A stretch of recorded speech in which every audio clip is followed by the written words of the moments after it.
Hi, and welcome to this video on Bible prophecy. In this video, we will be discussing red heifers. Red heifers have made the news recently, and we are going to examine this CBS video about these red heifers and discuss the significance of the color red as it pertains to end-time events. In Gaza, now entering its 6th month. The Israeli operation to root out Hamas terrorists there has resulted in the deaths of 30,000 Palestinians and 242 Israeli soldiers. The war started after Hamas attacked Israel on October 7th, killing almost 1,200 people and taking nearly 230 hostage, some still in captivity. Despite the deadly outcome across the region, one trigger for the Hamas rampage has been widely overlooked. Chris Livesay has the story from Jerusalem. Speaking of Jerusalem, let's look at Zechariah chapter 12, verse 3. And in that day will I make Jerusalem a burdensome stone for all people. All that burden themselves with it shall be cut in pieces, though all the people of the earth be gathered together against it. If you have been paying attention to the news, you will know that many nations, including the United States, wants to come up with the solution for the conflict in Israel between them and Hamas, such as a two-state solution or what have you. But the bottom line is, it is not going to work out well for anyone who tries to burden themselves with Jerusalem. Also, I am convinced that the Antichrist is going to try to lift this stone. The infamous October 7 massacre that sparked a war. One confounding yet eye-opening motive has escaped the headlines. In a recent speech, a Hamas spokesman blamed the Jews for bringing red cows to the Holy Land. The cows he's talking about at a secure, undisclosed location are these. Red heifers, to be precise. Some Jews and Christians believe they're the key to rebuilding the historic Jewish temple in Jerusalem and to beckoning the Messiah. If we use a cipher where we count by nines using the English alphabet, for example, A equals 9, B equals 18, which is 2 times 9, C equals 27, which is 3 times 9, you will find that the word Messiah equals 666. Now, the number 666 is connected with wisdom. Revelation 13:18. Here is wisdom. Let him that hath understanding count the number of the beast, for it is the number of a man, and his number is 666. We will also be counting things in this video, such as words and phrases in the English King James Bible. Now, the word Messiah is the same as the word Christ. They mean the same thing, anointed. Now, there is Jesus, who is the true Christ, the true Messiah, and then there is Antichrist, or the false Messiah. And both are connected with the number 666. Consider 666 being connected with the tree of the knowledge of good and evil. There is this duality with the number, this sort of fusion of opposite things. You have good, which is the opposite of evil. We have Christ, which is the opposite of Antichrist. But let's get back to the video about the red heifers. To understand, you have to go back nearly 2,000 years when the ancient Romans destroyed the last temple in the city. To rebuild it, these believers point to the Bible's book of Numbers. It commands the Israelites to sacrifice a red heifer without defect or blemish, and that has never been under a yoke. It is important to understand that a heifer is a beast, which is by definition a four-footed creature. Let's look at Numbers chapter 19. And the Lord spake unto Moses and unto Aaron, saying, This is the ordinance of the law which the Lord hath commanded, saying, Speak unto the children of Israel, that they bring thee a red heifer without spot, wherein no blemish, and upon which never came yoke. The word red occurs in 47 verses of the Old Testament, as does the word never and the word yoke. And if we use a simple English ordinal cipher as shown here, the word beast equals 47, and I believe 47 is the number of the beast. 666 is the number of a man. Verse 3, And ye shall give her unto Eleazar the priest, that he may bring her forth without the camp, and one shall slay her before his face, and Eleazar the priest shall take of her blood with his finger and sprinkle of her blood directly before the tabernacle of the congregation 7 times. Now there is more than one Eleazar in the Bible, but this name occurs exactly 74 times in the King James Bible. The name Jesus equals 74 using that simple ordinal cipher where the beast equals 47. And the 74th occurrence is in the genealogy of Jesus. Look at Hebrews chapter 9, pick it up in verse 13. For if the blood of bulls and of goats and the ashes of an heifer sprinkling the unclean sanctifieth to the purifying of the flesh, how much more shall the blood of Christ, who through the eternal Spirit offered himself without spot to God, purge your conscience from dead works to serve the living God? But it says here that Jesus offered himself. Now remember, Jesus is the offering. He's also the priest, after the order of Melchizedek, as is stated in the same book of Hebrews. All this Old Testament sacrificial system was foreshadowing Jesus, no matter if you looked at it from the perspective of the priest or from that which was being offered up. Let's go back to Numbers chapter 19, verse 5. And one shall burn the heifer in his sight, her skin and her flesh and her blood, with her dung shall he burn, and the priest shall take the cedar wood and hyssop and scarlet and cast it into the midst of the burning of the heifer. Let's go to the first mention of the word scarlet in the New Testament, which is also the 47th mention in the King James Bible. Matthew chapter 27, verse 27. Then the soldiers of the governor took Jesus into the common hall and gathered unto him the whole band of soldiers, and they stripped him and put on him a scarlet robe, and when they had platted a crown of thorns, they put it upon his head, and a reed in his right hand, and they bowed the knee before him and mocked him, saying, Hail, King of the Jews. Again, this is the 47th occurrence of the word scarlet in the King James Bible.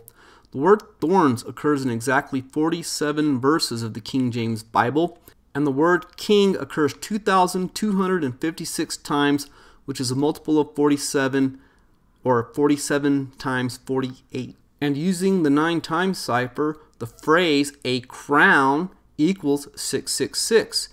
And remember, when the first seal is opened, there's a rider on a white horse, and it says a crown was given unto him. There are those that believe that rider on the white horse is Jesus, and there are others who believe that that rider on the white horse is the Antichrist. I personally believe that it is Antichrist. But let's return back to the CBS video. Only then can the temple rise again. Caring for them on an Israeli settlement in the West Bank is Yitzhak Mamo. So we have here, after a long research, we find in Texas. In Texas?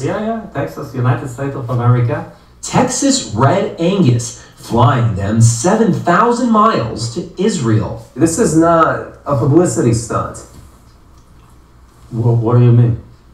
Meaning, this is something you take very seriously. Harry Potter is a good story. The Bible is not story. The Bible is a way of God to lead us. Speaking of the Bible, look at Hebrews chapter 10. For the law, having a shadow of good things to come, and not the very image of the things, can never with those sacrifices which they offered year by year continually make the comers thereunto perfect. For then would they not have ceased to be offered? Because that the worshippers once purged should have had no more conscience of sins.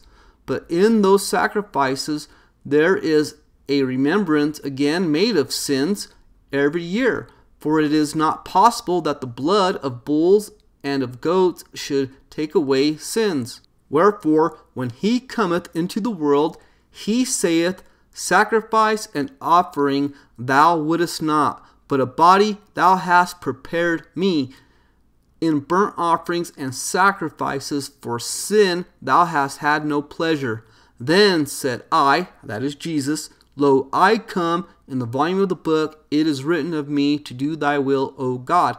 And it is important to remember that the Bible is about Jesus. Verse 8, above when he said, Sacrifice and offering and burnt offerings and offering for sin thou wouldest not, neither hast pleasure therein, which are offered by the law. Then said he, Lo, I come to do thy will, O God. He taketh away the first, that he may establish the second, by the which will we are sanctified through the offering of the body of Jesus Christ once for all. A massive altar already awaits, where the heifers are to be burned. According to some believers, the ceremony needs to be performed right here on the Mount of Olives, looking directly into where the temple once stood.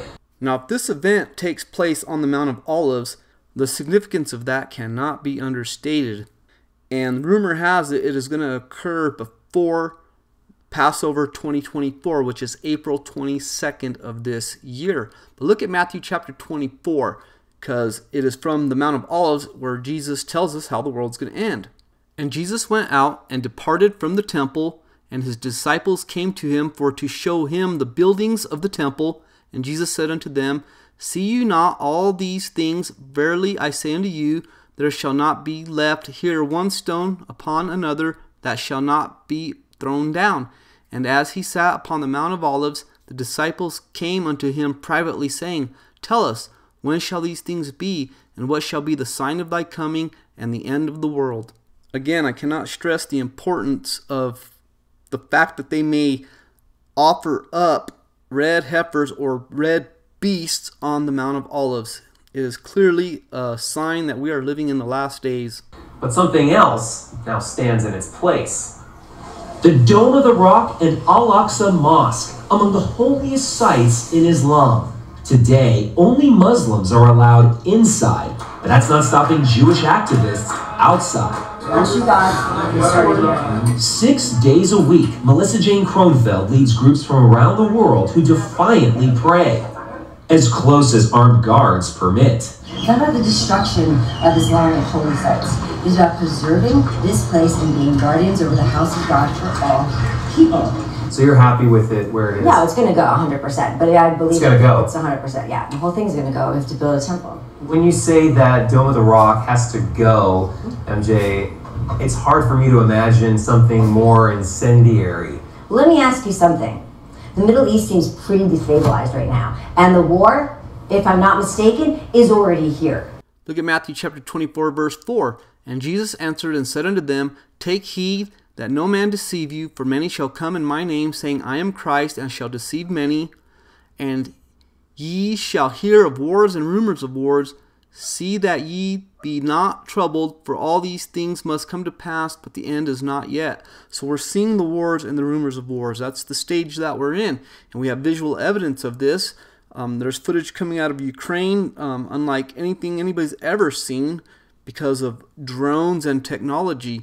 It is just crazy the world we're living in. To be clear, hers is a dream not shared by the Israeli government or by the vast majority of Israelis and Jews, but it's been enough to incite numerous Islamist groups. Hamas has dubbed its October 7 assault on Israel the Al-Aqsa Wave and has the Dome of the Rock on its emblem.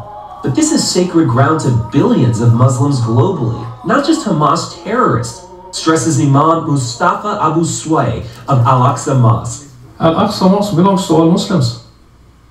So you'll find reaction from Indonesia to Toronto to New York. That's really given. Al-Aqsa Mosque belongs to all Muslims, and the Muslims today are 2 billion people. 2 billion people. Simply by performing these acts, are these Jewish activists kicking a hornet's nest? They are. They are. A hornet's nest they're kicking all the way to Capitol Hill. So good to see you here in the nation's capital. Those sacred cows were showcased in Washington at a recent prayer gathering. Many evangelicals believe these red heifers will usher Christ's second coming. And we need the Messiah to come, right? So for me, the red heifer is red for the blood of Jesus Christ. Now, if this third temple is built, the individual that is going to come to this temple and seat himself in that temple is none other than Antichrist, as it says in that Matthew chapter 24, the abomination of desolation. But let's connect the color red to the Antichrist, or the beast. Revelation 13, And I stood upon the sand of the sea, and saw a beast rise up out of the sea, having 7 heads and 10 horns, and upon his horns 10 crowns, and upon his heads the name of blasphemy. And the beast which I saw was like unto a leopard, and his feet were as the feet of a bear, and his mouth as the mouth of a lion. And the dragon gave him his power, and his seat, and great authority. And this dragon is red, as we're told in the previous chapter. Revelation 12. And there appeared a great wonder in heaven, a woman clothed with the sun and the moon, and under her feet and upon her head a crown of 12 stars.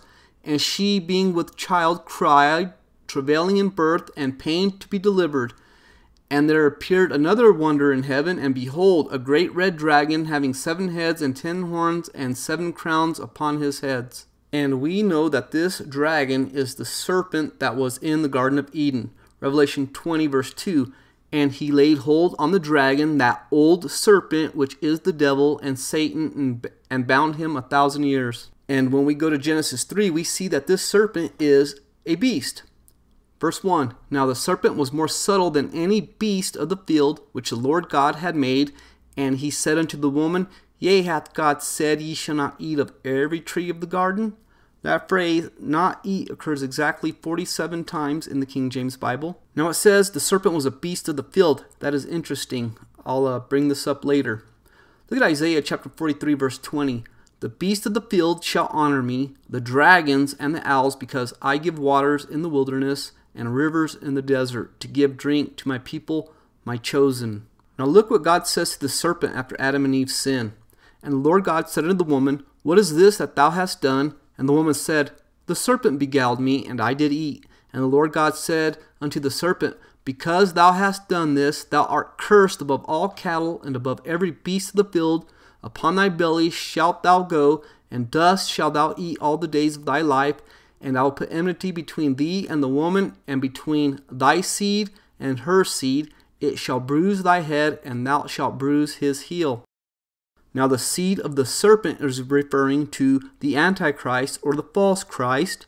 The seed of the woman is referring to the true Christ, that is to say, Jesus Christ. And there is a story in the Bible that illustrates these two seeds, and we will take a look at that. And it has to do with the color red, as we will soon see. And notice the seed of the woman is going to bruise the head of the serpent. And that word bruise equals 666, using the 9 times cipher. Back in the West Bank, Mamo says the ceremony could take place any day. But can you understand why Hamas could be outraged by something like this? I cannot understand that, even if they are right, why they have to slaughter and rape people to win their war. Terrorists have been attacking us before we ever dreamed of these cows, he reflects. They don't need them as an excuse to kill.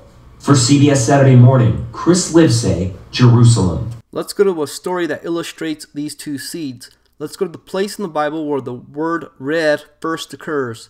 Genesis 25, verse 23. And the Lord said unto her, 2 nations are in thy womb, and 2 manner of people shall be separated from thy bowels, and the one people shall be stronger than the other people, and the elder shall serve the younger. And when her days to be delivered were fulfilled, behold, there were twins in her womb, and the first came out red all over like an hairy garment, and they called his name Esau. And notice he came out red and hairy like a garment, and beasts are hairy. So we see Esau as being a type of the Antichrist, or the beast. And again, the word red occurs in exactly 47 verses of the Old Testament of the King James Bible. But we see Jacob and Esau representing these 2 seeds we saw in Genesis chapter 3. Verse 26, And after that came his brother out, and his hand took hold on Esau's heel, and his name was called Jacob. And Isaac was 80 years old when she bare them. And the boys grew, and Esau was a cunning hunter, a man of the field, and Jacob was a plain man, dwelling in tents. And Isaac loved Esau, because he did eat of his venison, but Rebekah loved Jacob. Now the phrase, a man of the field, only occurs 1 time in the King James Bible, and it is in verse 27 of Genesis 25. Remember, the beast, the serpent, was the most subtle of the beasts of the field. And here we are told that Esau was a man of the field. Verse 29, And Jacob sowed pottage, and Esau came from the field, and he was faint. And Esau said to Jacob, Feed me, I pray thee, with the same red pottage, for I am faint. Therefore was his name called Edom. And Edom means red. That is very important. And Jacob said, Sell me this day thy birthright. And Esau said, Behold, I am at the point to die, and what profit shall this birthright do to me? And Jacob said, Swear to me this day. And he sware unto him, and he sold his birthright unto Jacob.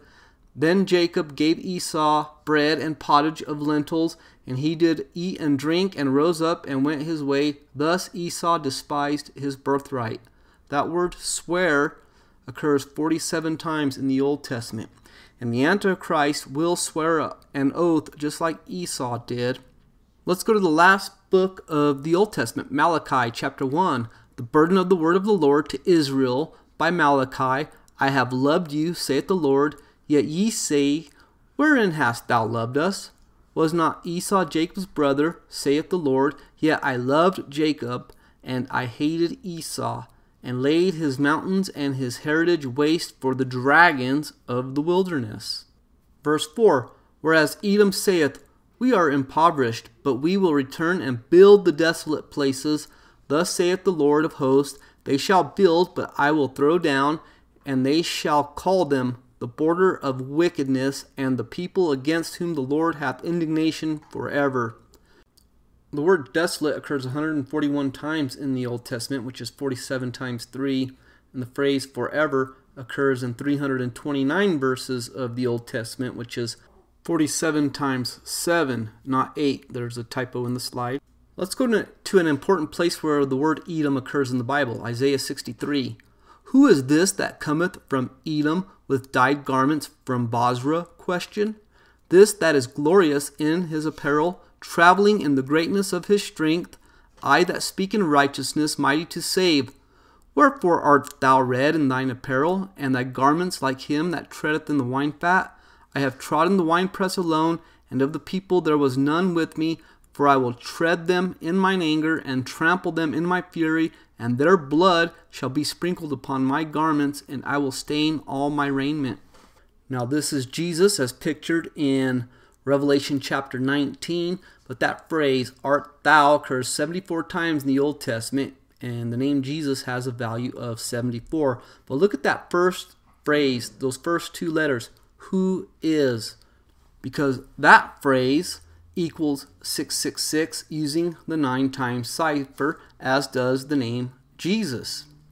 And if we extend the cipher to 18 times, where A equals 18 and we count by 18s, the word Edom equals 666, and 18 is 6 plus 6 plus 6. Of course, the phrase who is in Isaiah 63 is referring to Jesus, but let's go to the first occurrence of the phrase who is in the Bible. Genesis chapter 36 verse 1. Now these are the generations of Esau, who is Edom. Esau took his wives of the daughters of Canaan, Adah the daughter of Elon the Hittite, and Aholibamah the daughter of Anna the daughter of Zibeon the Hivite. Now we know the beast or the Antichrist in Revelation is associated with the harlot. So think of these wives that Esau takes from the heathen as foreshadowing this woman or this strange woman in the book of Revelation. But the main point I wanted to make in this video is that the Antichrist will be associated with the color red. It'll be a clue to us as to the identity of the Antichrist. Now I'm working on a video that is meant to better understand the meaning of the number 666, and I believe I'm going to title that video The Revelation of Jesus Christ. Now we'll not use any gematria in this video.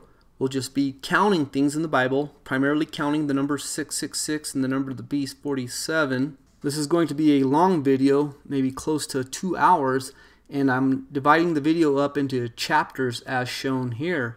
So I've been quiet here lately. I haven't made many videos because I've been working on this video, and it's just kept growing and growing. So thank you for your patience. But that's all I have for now. If you like this video, please hit the like button and consider subscribing to my channel. God bless and bye for now.